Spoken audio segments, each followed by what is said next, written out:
سائنسی اعتبار سے نیورو سائنس میں، سائیکالوجی میں جو علم الاعصاب ہے اس کے اندر دیکھیں تو اس کا ایک قانون ہے مسلمہ، وہ یہ کہ ایک تھیوری ہے نیورو سائنس میں کوگنیٹو لوڈ تھیوری، یعنی ذہنی دباؤ کا ایک نظریہ ہے۔ جدید نیورو سائنس اور سائیکالوجی اس بات کو مانتی ہے، آج کی لیٹسٹ جو تحقیق ہے، اور وہ یہ آپ حیران ہوں گے کہ اللہ رب العزت نے انسان کو جو دماغ انسان کا بنایا ہے، اس دماغ کی جو فطری حالت ہے، ڈیفالٹ سیٹنگ، اوریجنل سیٹنگ ہے، جو ڈیفالٹ سیٹنگ وہ سچ بولنے پر رکھی ہوئی ہے۔ مسلمان ہے، کافر ہے، جو بھی ہے، جہاں پیدا ہو، دماغ کی جو ڈیفالٹ سیٹنگ ہے وہ سچ بولنے پر ہے۔ یعنی اصلاً دماغ سچ بولنے میں آسانی محسوس کرتا ہے، یہ میکنگ ایسی ہے دماغ کی۔ سائیکالوجی کے آدمی نہیں ہے میجورٹی، سوال پیدا ہوگا کہ ایسا کیوں ہے؟ سچ بولنے میں دماغ کو آسانی کیوں فیل ہوتی ہے؟ میں اس کو گریجولی سمجھاتا ہوں۔ آسان جواب یہ ہے کہ سچ بولنے میں دماغ کو محنت کم کرنی پڑتی ہے، دماغ پہ بوجھ کم پڑتا ہے، اعصاب پرسکون رہتے ہیں، نفسیاتی توازن آسان رہتا ہے۔ سچ بولنے کی یہ سہولت ہے۔ آپ پھر سوچیں گے، سوال کریں گے تو جھوٹ بولنے میں کیا ٹربل ہوتا ہے دماغ کو؟ ہاں، مختصراً یہ سمجھیں کہ انسان اگر جھوٹ بولتا ہے سچ کے مقابلے میں تو دماغ پر کام کا لوڈ بڑھ جاتا ہے۔ اس کو کوگنیٹو اوور لوڈ کہتے ہیں۔ دماغ کو بہت زیادہ کام کرنا پڑتا ہے، بہت زیادہ۔ کیا کام کرنا پڑتا ہے؟ مختصراً تو یہ، پھر میں تفصیلاً بھی سمجھاتا ہوں۔ سب سے پہلے تو دماغ کو، جو جھوٹ بولنے والا شخص ہے اس کے دماغ کو، چونکہ سچ اسے معلوم ہے، سچ کو دبانا پڑتا ہے، پہلے یہ کام کرنا پڑتا ہے دماغ کو۔ پھر جھوٹ کے لیے فرضی کہانی گھڑنی پڑتی ہے۔ پھر چونکہ جھوٹ ہے، اس کے دماغ کے اصل سٹوریج میں اس کی یادداشت نہیں تھی، وہ گھڑی گئی ہے، پھر اس کو یاد رکھنے کے لیے دماغ کو ایکسٹرا محنت کرنی پڑتی ہے۔ پھر کہیں وہ جھوٹ پکڑا نہ جائے، مزید پروٹیکٹیو فرائض انجام دینے پڑتے ہیں، تو دماغ کو بہت زیادہ محنت کرنی پڑتی ہے جھوٹ کی خاطر۔ اب میں تھوڑی اس کی تفصیل میں جاتا ہوں تاکہ آپ اس کی سائیکولوجیکلی اور نیورولوجیکلی اس کی تہ کو سمجھ سکیں اور بات جم جائے آپ کے ذہن میں۔ اور صرف اتنی باتیں بتا رہا ہوں جو 100% سائنٹیفکلی اسٹیبلشڈ، جنہیں کوئی جھٹلا نہیں سکتا، مبالغے کی باتیں نہیں۔ یعنی سائنسی تحقیق میں ایک FMRI ہے، ہمارا بھی ادارہ ہے نا ادھر، FMRI کے لوگ بیٹھے ہوں گے، فرید ملت ریسرچ انسٹیٹیوٹ۔ FMRI جو ہے اس کو کہتے ہیں functional magnetic resonance imaging. Functional magnetic resonance imaging, جیسے MRI کرواتے ہیں ہم، اپنا ٹیسٹ کرواتے ہیں، اسکیننگ، MRI سے پہلے F لگ جاتا ہے، فنکشنل۔ یہ دماغی اسکیننگ ٹیکنیک ہے، ایک دماغ کی ایک اسپیشل قسم کی اسکیننگ ہوتی ہے دماغ کی۔ سچ بولنے میں انسان کو راحت کیسے ملتی ہے، روحانی، جسمانی، ذہنی، نفسیاتی، اور وہ جو ذہنی، جسمانی، نفسیاتی راحت اس کے جسم کو راحت دیتی ہے، وہ اندر کی راحت اس کی طبیعت اور ضمیر کو اطمینان دیتی ہے، وہ اطمینان اسے خیر کے کام کی طرف راحت دیتا ہے۔ جھوٹ یہ سارے سکون کو برباد کر دیتا ہے۔ جھوٹا شخص کبھی باطن کا سکون انجوائے نہیں کرتا۔ ممکن ہے جو میں سمجھا رہا ہوں میری یہ ساری تھیوری پاکستان کے موجودہ حالات پہ غلط ثابت ہو جائے، کہ وہاں سچ جھوٹ ہو گیا ہے اور جھوٹ سچ ہو گیا، یہ الگ بات ہے، مگر حقائق سائنس کے یہ ہیں۔ پاکستان تو اتنی ترقی کر گیا ہے کہ سائنس کو بھی ناکام کر دیا اس نے. تو سائنسی تحقیق بتاتی ہے، اس کو کوگنیٹو سائیکالوجی کا یہ فیلڈ ہے، اس کے تجربات سے یہ نتیجہ نکلا ہے کہ جھوٹ بولنا عام طور پر سچ بولنے کے مقابلے میں دماغ کے جو ذہنی وسائل ہیں ان کا استعمال زیادہ کرواتا ہے. جھوٹ دماغ کو بہت انگیج کر کے اوور برڈن کرتا ہے، دماغ کو بہت سے کام کرنے پڑتے ہیں. اب آپ سوچیں کہ وہ کون سے کام کرنے پڑتے ہیں. میں نے پہلے مختصر بتایا، اب میں آپ کو کوگنیٹو سائیکالوجی کی روشنی میں تھوڑا ایکسپلین کرتا ہوں تاکہ بات سمجھ آئے. نمبر 1، جھوٹ بولنے والے شخص کے لیے جو دماغ کو مشکل پیش آتی ہے بہت، نمبر 1، اصل سچ کو دبانا پڑتا ہے. پہلا کام دماغ کو کرنا پڑتا ہے کہ دماغ کو پتا ہے کہ سچ تو یہ تھا اور وہ اس کے پاس سٹور ہے.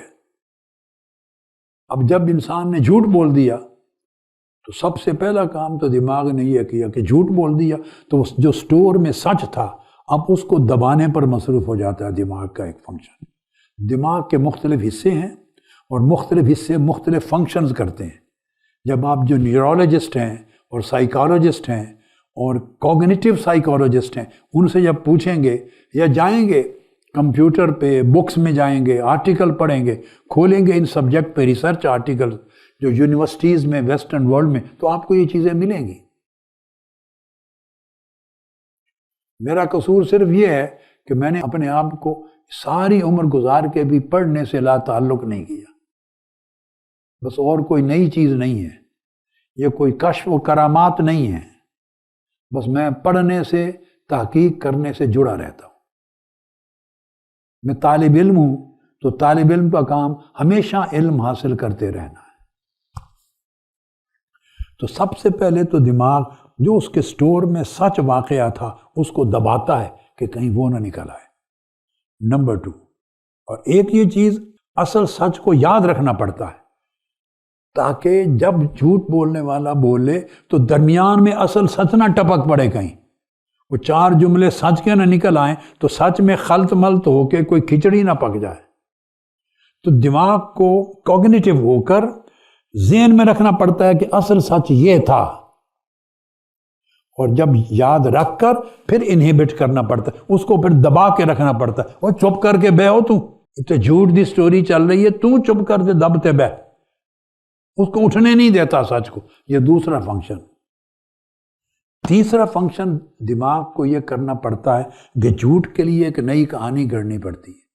وہ نئی کہانی جھوٹی گھڑی ہے تو تبھی تو بندہ جھوٹ بول رہا ہے نا. وہ کس نے گھڑی ہے؟ زبان تو نہیں گھڑتی، کہانی تو دماغ ہی گھڑتا ہے نا.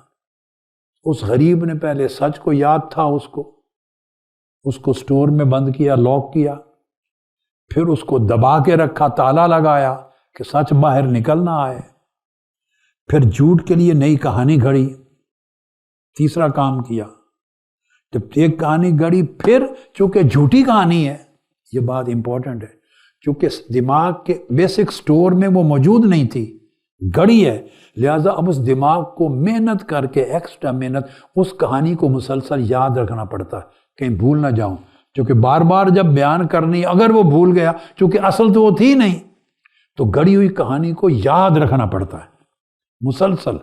یہ چوتھا کام کرنا پڑتا ہے، کہانی برقرار رہے. پانچواں، دماغ کو چونکہ پتہ ہے کہ جھوٹی کہانی ہے، لہٰذا وہ سامنے جو سن رہا ہے اس کے رد عمل کو بھی دماغ بڑا کانشیس ہو کے دیکھتا رہتا ہے کہ کہیں اس کو شک تو نہیں پڑ گیا جھوٹ بول رہا ہوں. تو اس نے اپنے آپ کو پروٹیکٹ بھی کرنا ہے، تو بڑا کانشیس ہونا پڑتا ہے، اس کے رد عمل پہ نگاہ. یہ سارے الگ الگ الگ فنکشن ہیں دماغ کے، اور دماغ کے مختلف حصے یہ فنکشن انجام دیتے ہیں، سب حصے متحرک ہیں. تو اس کے رد عمل پہ بھی نگاہ رکھنی پڑتی ہے. پھر جو جھوٹ اس نے بول دیا ہے، کل بھی بات ہوگی، ہفتے بعد بھی ہوگی، مہینے بعد بھی ہوگی، سال بعد بھی ہوگی، پھر دماغ کو یہ بھی حفاظت کرنی پڑتی ہے کہ دوبارہ جب کبھی بات ہو تو جھوٹ کے ساتھ تضاد نہ آئے. یہ ایکسٹرا مصنوعی محنت کرنی پڑتی ہے، چونکہ سچ تو وہ ہے نہیں، جھوٹ گھڑا گیا ہے تو کہیں تضاد نہ آ جائے. جو دماغ کو 6 ایکسٹرا کام کرنے پڑتے ہیں، 6، اس کو ایگزیکٹو کنٹرول کہتے ہیں۔ یہ سارا ایگزیکٹو کنٹرول دماغ کو کرنا پڑتا ہے، اور یہ جو فرنٹل حصہ ہے انسان کا، پری فرنٹل کورٹیکس کہتے ہیں، یہ ماتھے کے آگے فرنٹ کا، اس حصے میں یہ ذہنی عمل تیز ہو جاتا ہے، اور اس سے پھر اس کا دوران خون بڑھتا ہے۔ میں آگے بتاتا ہوں۔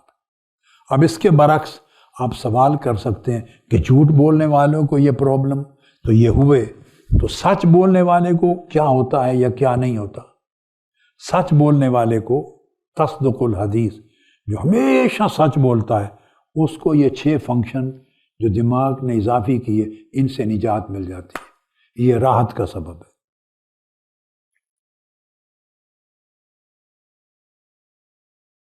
دماغ کی جو ایکسٹرا سرگرمیاں ہو گئی تھیں، ان سے جان بچ جاتی ہے۔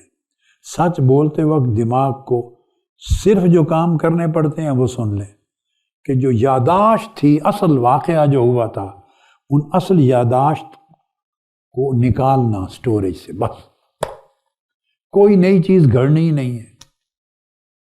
جو اصل بات تھی وہ اس کے نہاں خانہ میں، سٹوریج میں محفوظ تھی، صرف اس کو نکالنا، اور نکال کے اسی کو بیان کر دینا۔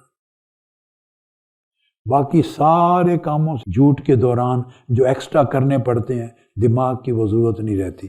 نہ اس کو کوئی چیز گھڑنی پڑی، نہ کچھ دبانا پڑا، نہ متبادل کہانی بنانی پڑی، نہ اس کو برقرار رکھنے پر زور لگانا پڑا، نہ سامنے کھڑے ہوئے آدمی کے رد عمل پہ نگاہ رکھنی پڑی، نہ تضاد سے اپنے آپ کو بچانا پڑا، چونکہ وہ تو اس کے پاس آلریڈی سٹور میں تھا، سچ تھا، واقعہ، اس کو نکالا، بیان کر دیا۔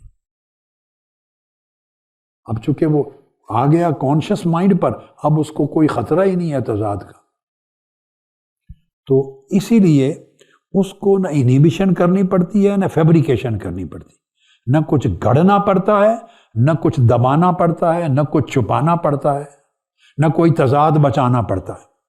تو دماغ کی سرگرمی کم ہو جاتی ہے اوسطاً، اس کو کہتے ہیں کوگنیٹو لوڈ کم ہو جاتا ہے، لہذا دماغی جو سرگرمیوں کی پیچیدگی ہے وہ کم ہو جاتی ہے۔